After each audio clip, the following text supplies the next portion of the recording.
29ویں پارے کے خلاصے میں سب سے پہلے آتی ہے سورۃ الملک۔ یہ سورت مکی ہے اور اس میں 30 آیات اور 2 رکوع ہیں۔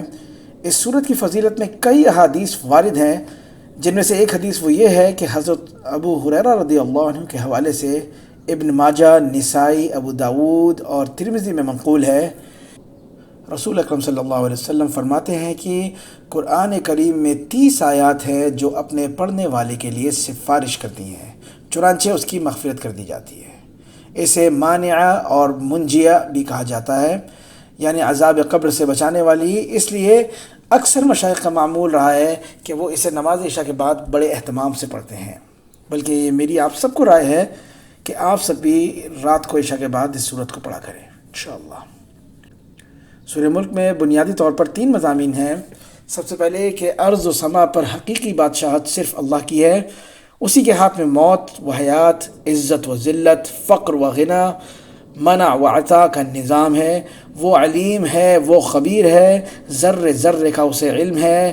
زمین میں چلنے پھرنے کے لیے اسی نے راستے بنائے ہیں، فضاؤں میں اڑتے ہوئے پرندوں کو وہی روکے ہوئے ہے، ہر کسی کو روزی وہی دیتا ہے۔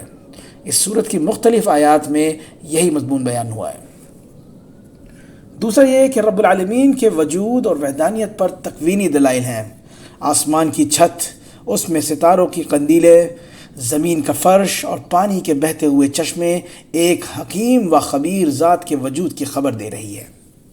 اس کے علاوہ تیسری بات جو کہ اس میں آئی ہے وہ یہ ہے کہ قیامت کو جھٹلانے والوں کا انجام، وہ دوزخ جو جوش مار رہی ہوگی، یوں لگے گا کہ غصے کے مارے پھٹ ہی جائے گی۔ جب اس عذاب کو قریب دیکھیں گے تو ان کے چہرے بگڑ جائیں گے اور ان سے کہہ دیا جائے گا کہ یہی ہے جسے تم طلب کیا کرتے تھے۔ اس کے بعد آتی ہے سورۃ القلم۔ سورہ قلم مکی ہے، اس میں 52 آیات اور 2 رکوع ہیں۔ چونکہ اس سورہ کی ابتدا میں اللہ نے قلم کی قسم کھائی ہے، اس لیے اسے سورہ قلم کہا جاتا ہے۔ یہ قسم کی عظمت اور اس کے عظیم نعمت ہونے کا ظاہر کرتی ہے۔ حدیث میں بھی قلم کی عظمت کو بیان کیا گیا ہے۔ حضرت ابن عباس رضی اللہ عنہ سے روایت ہے کہ سب سے پہلی چیز جو اللہ نے پیدا فرمائی وہ قلم تھا۔ اسے پیدا کرنے کے بعد فرمایا لکھو۔ اس نے پوچھا کیا لکھوں؟ فرمایا تقدیر لکھو۔ چنانچہ اس دن سے قیامت تک جو کچھ ہونے والا تھا وہ قلم نے لکھ دیا۔ پھر اللہ نے نون یعنی دوات کو پیدا فرمایا۔ یہ قلم ہی ہے جس نے اسلاف کے علوم ہماری طرف منتقل کیے ہیں اور پوری دنیا میں معلومات کی اشاعت کا ذریعہ بنتا ہے۔ قرآن نے قلم اور تعلیم و تعلم کی اہمیت اس ماحول میں بیان کی جو ماحول قلم اور کتاب سے بیگانگی اور دوری کا ماحول تھا۔ سورہ قلم میں 3 مضامین ہیں جو بنیادی حیثیت حاصل رکھتے ہیں۔ سب سے پہلے تو قسم کھا کر فرمایا کہ آپ اپنے رب کے فضل سے دیوانے نہیں ہیں، جیسا کہ آپ کے مخالفین کہتے ہیں، اور آپ کے لیے بے انتہا اجر ہے اور آپ کا اخلاق عظیم ہے۔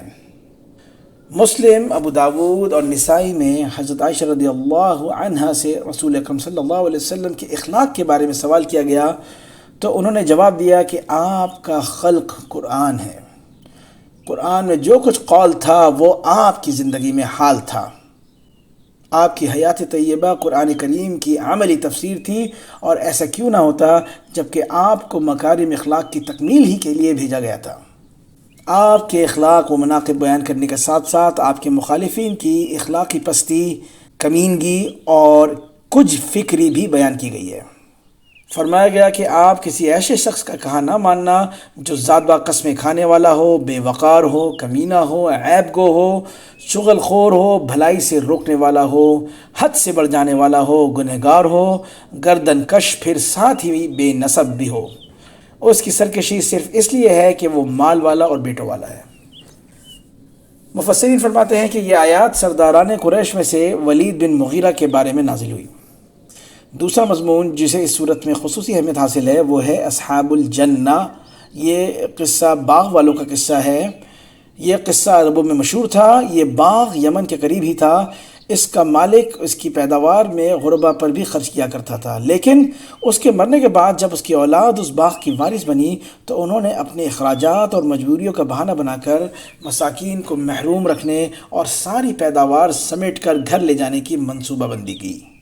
اللہ نے اس باغ ہی کو تباہ کر دیا۔ اس قصے میں ان لوگوں کے لیے عبرت کا بڑا سامان ہے جو اپنی ثروت اور غنا سے اکیلے ہی مستفید ہونا چاہتے ہیں، اور ان کا بخل یہ برداشت نہیں کرتا کہ ان کے مال و متاع سے کسی اور کو بھی فائدہ پہنچے۔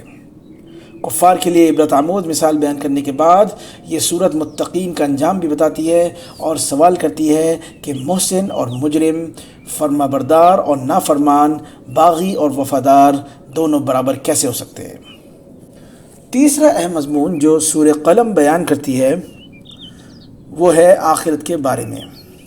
فرمایا گیا کہ جس دن پنڈلی کھول دی جائے گی اور سجدے کے لیے بلائے جائیں گے تو سجدہ نہ کر سکیں گے۔ کشف شاک یعنی پنڈلی کھولے جانے سے علماء نے قیامت کے شدائد اور ہولناک کی مراد لی ہے۔ آخر میں حضور اکرم صلی اللہ علیہ وسلم کو مشرکین کی ایذاؤں پر یعنی ان کے پریشان کرنے پر صبر کی تلقین کی گئی ہے۔ اس کے بعد آتی ہے سورۃ الحاقہ۔ سورہ حاقہ مکی ہے، اس میں 52 آیات اور 2 رکوع ہیں۔ قیامت کے مختلف ناموں میں سے ایک نام حاقہ بھی ہے۔ حاقہ کی معنی ہے ثابت ہونے والی۔ چونکہ قیامت کے دن اللہ کے وعدے اور وعیدیں ثابت ہوں گی، اس لیے اسے حاقہ کہا جاتا ہے۔ اس سورت کا اصل موضوع رسول اکرم صلی اللہ علیہ وسلم کی سچائی کا بیان ہے۔ سورت کی ابتدا میں قیامت کی ہولناکیوں اور قوم سمود، قوم عاد، قوم لوط جیسی قوموں کے انجام بد کا بیان ہے۔ اس کے بعد یہ سورت ان واقعات کا تذکرہ کرتی ہے جو قیامت سے پہلے رونما ہوں گے، یعنی سور پھونکا جائے گا، زمین اور پہاڑ ریزہ ریزہ کر دیے جائیں گے، آسمان پھٹ جائے گا، فرشتے نازل ہوں گے اور انسانوں کا احاطہ کیے ہوئے ہوں گے۔ پھر جب قیامت قائم ہو جائے گی تو انسانوں کو اللہ کے سامنے پیش کیا جائے گا۔ ان میں سے جو نیک ہوں گے ان کا اعمال نامہ ان کے دائیں ہاتھ میں دیا جائے گا، جسے وہ خوشی کے مارے دوسروں کو دکھائیں گے، اور جو گناہ گار ہوں گے ان کے اعمال نامہ بائیں ہاتھ میں دیا جائے گا۔ وہ بڑی حسرت سے کہیں گے کاش کہ مجھے میری کتاب دی ہی نہ جاتی اور میں جانتا ہی نہ کہ حساب کیا ہے۔ کاش موت میرا کام ہی تمام کر دیتی، میرے مال نے بھی مجھے کچھ کام نہ دیا، میرا غلبہ بھی مجھ سے جاتا رہا۔ پھر انہیں جہنم میں ڈال دیا جائے گا۔ اللہ تعالیٰ نے اشقیاء کی 2 بڑی علامتیں بیان کی ہیں۔ پہلی یہ کہ وہ اللہ پر ایمان نہیں رکھتے، اور دوسری یہ کہ وہ مسکین کو کھلانے کی ترغیب نہیں دیتے۔ نیکوکار اور بدکار کا انجام بتانے کے بعد رب العزت رسول اکرم صلی اللہ علیہ وسلم اور قرآن کی صداقت پر قسم کھاتے ہیں۔ فرمایا بس مجھے قسم ہے کہ ان چیزوں کی جنہیں تم دیکھتے ہو اور ان چیزوں کی جنہیں تم نہیں دیکھتے، بے شک یہ قرآن رسول کا لایا ہوا ہے، یہ کسی شاعر کا قول نہیں لیکن تم بہت کم یقین رکھتے ہو، نہ کسی کاہن کا قول ہے لیکن تم بہت کم نصیحت کرتے ہو، یہ تو رب العالمین کا اتارا ہوا ہے۔ اس کے بعد آتی ہے سورۃ المعارج۔ سورہ معارج مکی ہے، اس میں 44 آیات اور 2 رکوع ہیں۔ اس سورت کی ابتدا میں بتایا گیا کہ کفار مکہ حضور اکرم صلی اللہ علیہ وسلم اور آپ کی دعوت کا مذاق اڑاتے ہیں اور آپ سے مطالبہ کرتے ہیں کہ جو عذاب آنے والا ہے وہ جلدی لے آئے تاکہ آخرت سے پہلے ہم دنیا میں ہی اس سے نمٹ لیں۔ اس کے بعد یہ سورت قیامت کی منظر کشی کرتی ہے اور وہاں مجرموں کا جو حال ہوگا اسے بیان کرتی ہے اور بتاتی ہے کہ اس دن آسمان تیل کی تلچھٹ کی طرح ہو جائے گا اور پہاڑ رنگین روئی کی طرح ہو جائیں گے، اور کوئی دوست کسی دوست کو اور کوئی رشتہ دار کسی رشتہ دار کو نہیں پوچھے گا، بلکہ سب ایک دوسرے سے جان چھڑا کر بھاگیں گے۔ یہ صورت انسان کی فطرت اور طبیعت بتاتی ہے کہ یہ بڑا حریص اور جزا و فضا کرنے والا ہے۔ تکلیف پہنچے تو چیختا چلاتا ہے اور نعمت حاصل ہو تو اکڑنے لگتا ہے، مال ہاتھ آ جائے تو بخل کرنے لگتا ہے۔ البتہ مصلین یعنی جو نمازی ہیں وہ اس سے مستثنا ہے، وہ ایسے نہیں ہیں۔ مصلین کی اللہ نے 8 صفات بیان کی ہے، نماز پڑھنے والوں کی 8 صفات بیان کی ہے۔ سب سے پہلی بات وہ نماز کی پابندی کرتے ہیں، دوسرا یہ کہ ان کے مال میں سوال کرنے والوں اور سوال سے بچنے والوں سب کا حق ہوتا ہے، گویا کہ وہ نماز کے ذریعے حقوق اللہ اور زکوٰۃ کے ذریعے حقوق العباد ادا کرتے ہیں۔ تیسری صفات یہ بتائی گئی ہے کہ وہ حساب و جزا کے دن کی تصدیق کرتے ہیں، حساب کتاب والے دن کی تصدیق کرتے ہیں، ایسی تصدیق جس میں شک کی کوئی ملاوٹ نہیں ہوتی۔ چوتھی بات یہ ہے کہ وہ عبادت و اطاعت کے باوجود اللہ کے عذاب سے ڈرتے ہیں۔ پانچویں یہ کہ وہ زنا و جنسی غلاظت سے اپنے دامن کو بچا کر رکھتے ہیں، صرف حلال پر اکتفا کرتے ہیں اور حرام کی طرف نظر نہیں اٹھاتے۔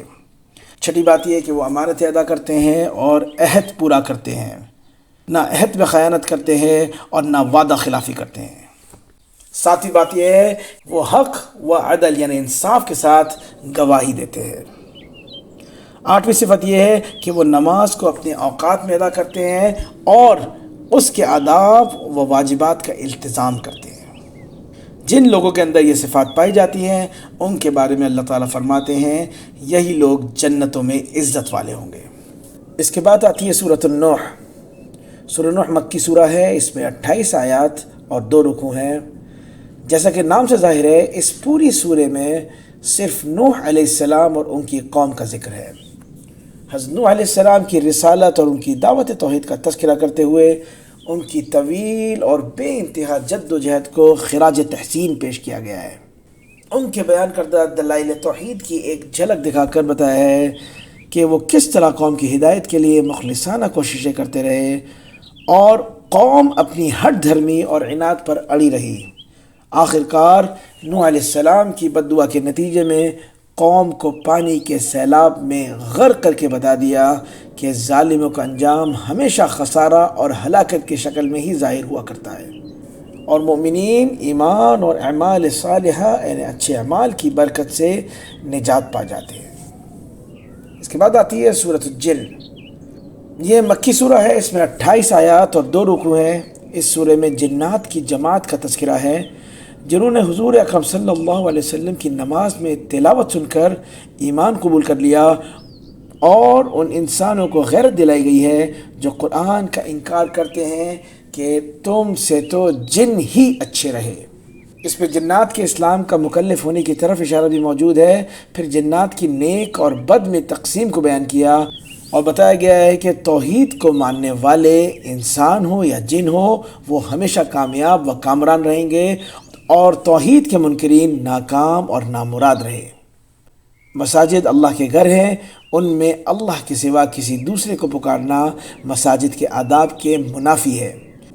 اس کے بعد حضور اکرم صلی اللہ علیہ وسلم کو حکم دیا گیا کہ وہ 2 ٹوک انداز میں توحید کا اعلان کر کے اللہ ہی کو اپنے نفع نقصان کا مالک قرار دیں، اور اس کے بعد دنیا کو بتا دیں کہ اللہ اور اس کے رسول کے نافرمان جہنم میں ہمیشہ ہمیشہ پڑے رہیں گے۔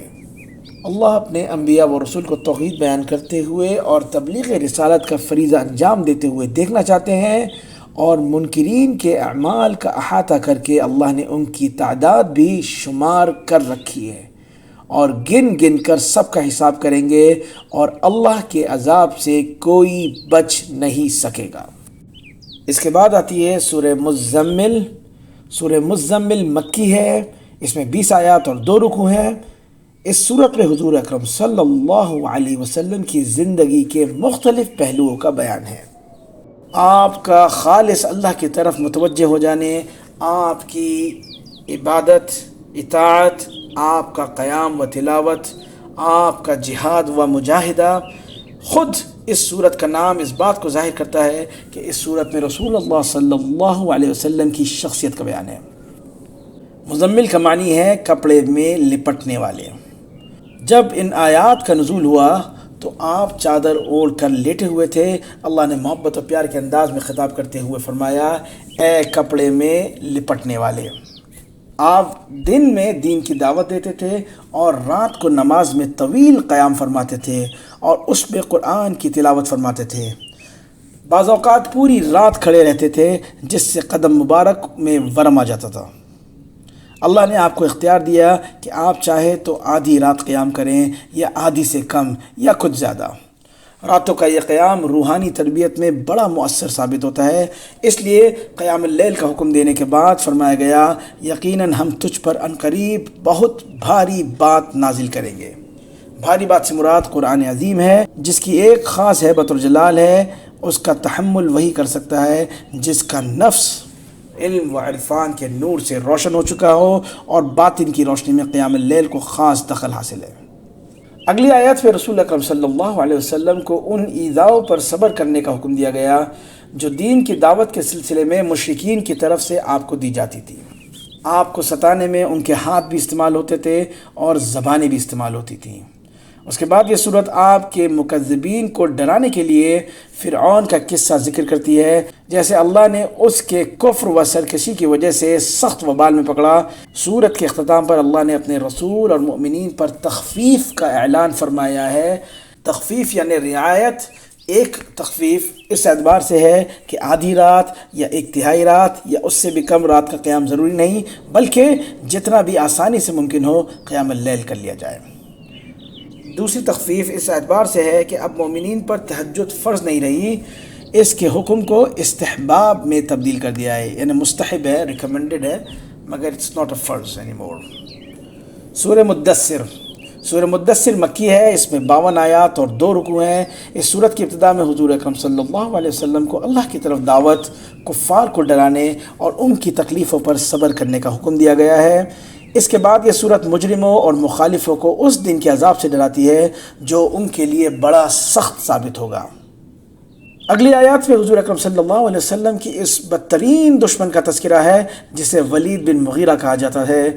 یہ شخص قرآن سنتا تھا اور پہچانتا بھی تھا کہ یہ اللہ کا کلام ہے، لیکن بڑا ہونے کے گھمنڈ میں کفر و انکار کرتا تھا اور قرآن کو معاذ اللہ سحر اور جادو قرار دیتا تھا۔ پھر یہ صورت اس جہنم کا اور اس کے داروغوں کا ذکر کرتی ہے جن کا سامنا کفار و فجار کو کرنا پڑے گا اور ان کے دلوں میں ان کے لیے کوئی نرمی نہیں ہوگی۔ مزید تاکید اور ڈراوے کے لیے اللہ نے چاند، رات اور صبح کی قسم کھا کر فرمایا کہ جہنم بڑی مصیبتوں میں سے ایک بہت بڑی مصیبت ہے۔ یہ صورت ہر شخص کی مسئولیت اور ذمہ داری کو واضح کرتی ہے کہ ہر شخص سے اس کے اعمال کے بارے میں پوچھا جائے گا اور وہ اپنے گناہوں کے اسیر ہوں گے، سوائے ان کے کہ جن کا اعمال نامہ دائیں ہاتھ میں دیا جائے گا۔ وہ اسیر نہیں ہوں گے۔ وہ قیامت کے دن مجرموں سے سوال کریں گے کہ تمہیں کس چیز نے دوزخ میں ڈالا، تو وہ جواب میں 4 اسباب بیان کریں گے۔ پہلا یہ کہ ہم نمازی نہیں تھے، دوسرا یہ کہ ہم مسکینوں کو کھانا نہیں کھلاتے تھے، تیسرا یہ کہ ہم کچھ بحثی اور گمراہی کی حمایت میں خوب حصہ لیتے تھے، اور چوتھا یہ کہ ہم قیامت کا انکار کرتے تھے۔ سورت کے اختتام پر بتلایا گیا ہے کہ یہ قرآن ایک نصیحت ہے، جو چاہے اس سے نصیحت حاصل کر سکتا ہے، لیکن اس کے لیے اللہ کی مشیت بھی ضروری ہے۔ اس کے بعد آتی ہے سورۃ القیامہ۔ سورہ قیامہ مکی ہے، اس میں 40 آیات اور 2 رکوع ہیں۔ جیسا کہ نام سے ظاہر ہے، اس سورت کا موضوع بعث یعنی مرنے کے بعد کی زندگی ہے، جو کہ ایمان کے ارکان میں سے ایک اہم رکن ہے۔ یہ سورت قیامت کے مصائب، شدائد اور عذابوں کا ذکر کرتی ہے اور موت کے وقت انسان کی جو حالت ہوتی ہے اس کا نقشہ کھینچتی ہے۔ اس سورت کی ابتدا میں اللہ نے حشر نشر کے قیام پر یوم القیامہ اور نفس اللوامہ کی قسم کھائی ہے۔ نفس اللوامہ وہ ہے جو انسان کو گناہوں پر ملامت کرتا ہے اور نیکی پر آمادہ کرتا ہے۔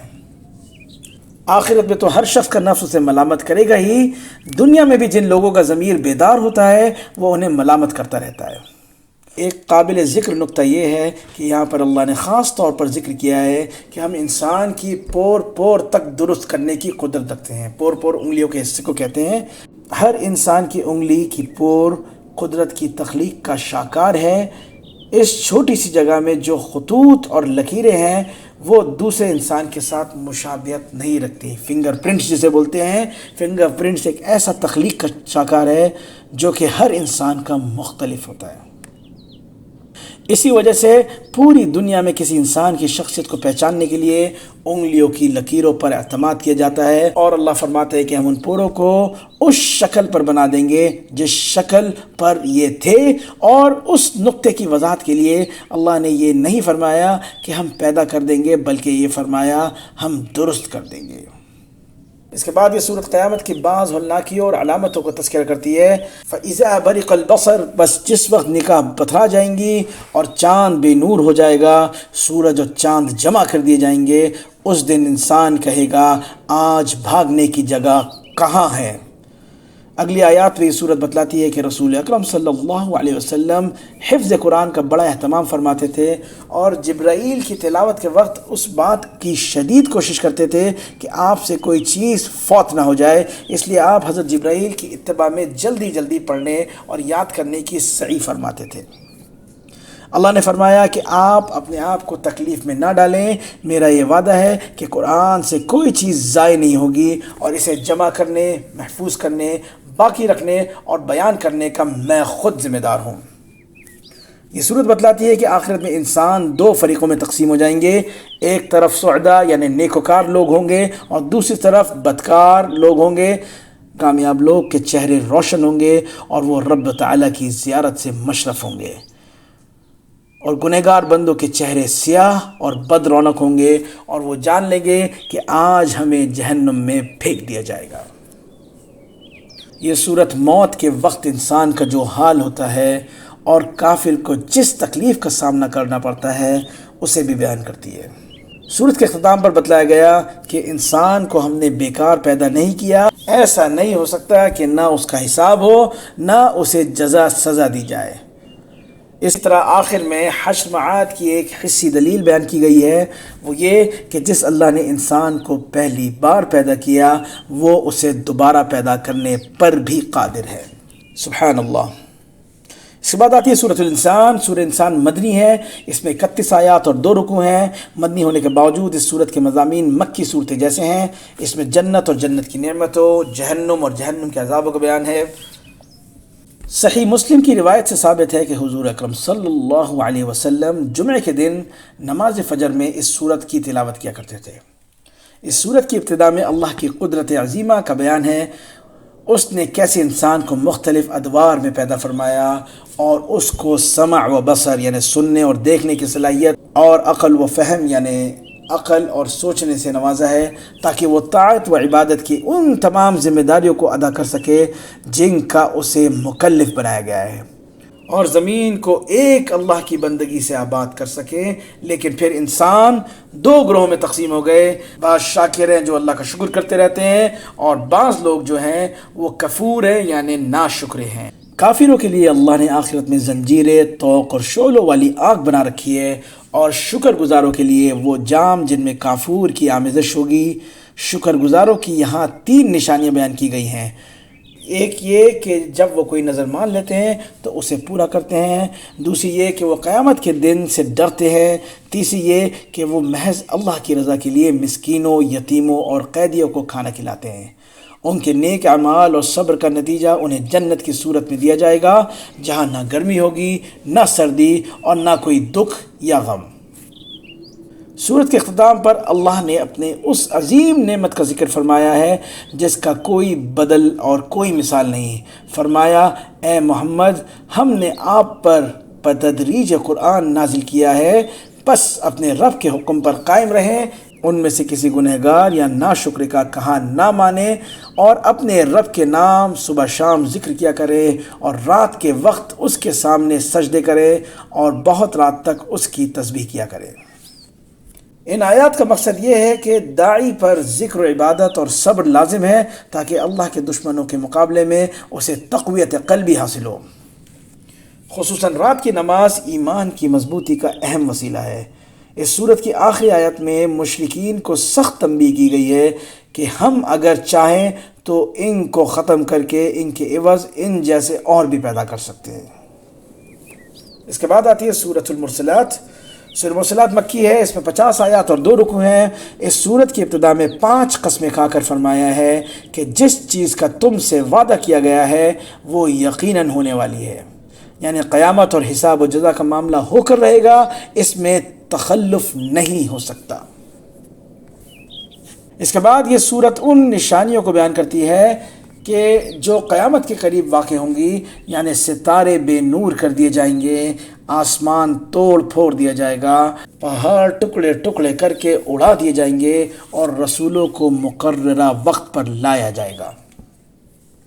قیامت کے دن کو اللہ نے یوم الفصل کیونکہ اس دن مخلوق کے درمیان عدل و انصاف پر مبنی فیصلہ کیا جائے گا۔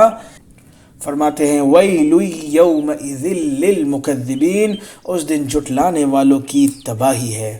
یہ آیات اور یہ الفاظ اس صورت میں 10 بار آئے ہیں۔ اس تکرار کا مقصد تخویف اور ترہیب ہے۔ اس کے علاوہ یہ صورت مجرمین کا ذکر کرتی ہے جنہیں اللہ نے تباہ و برباد کر دیا، اور مخاطبین سے سوال کرتی ہے کہ کیا ہم نے تم کو حقیر پانی سے پیدا نہیں کیا، پھر مختلف مراحل سے گزار کر خوبصورت انسان بنا دیا۔ بعث بعد الموت، یعنی موت کے بعد کی زندگی کے ذکر کے بعد حسی دلائل بھی یہاں مذکور ہے، جن سے ثابت کیا گیا ہے کہ وہ اللہ جو زمین کو مردوں اور زندوں کو سمیٹنے والی بنا سکتا ہے اور بیٹھے پانی سے سیراب کر سکتا ہے، وہ دوبارہ زندہ بھی کر سکتا ہے۔ اگلی آیات میں مکذبین اور متقین کے الگ الگ انجام کا بیان ہے۔ مکذبین یعنی جھٹلانے والوں لوگ کو بھڑکتی ہوئی آگ کی طرف لے جایا جائے گا، اور متقین جو اللہ سے ڈرتے تھے ان کو ٹھنڈے سائے اور بہتے چشموں کے پاس جگہ دی جائے گی۔ آخری آیات میں دوبارہ مجرموں کو تنبیہ کی گئی ہے کہ کھا پی لو اور تھوڑے سے مزے اڑا لو، بالآخر تمہارے لیے ہلاکت اور تباہی کے سوا کچھ نہیں۔ وآخر الدعوانا ان الحمد للہ رب العالمین۔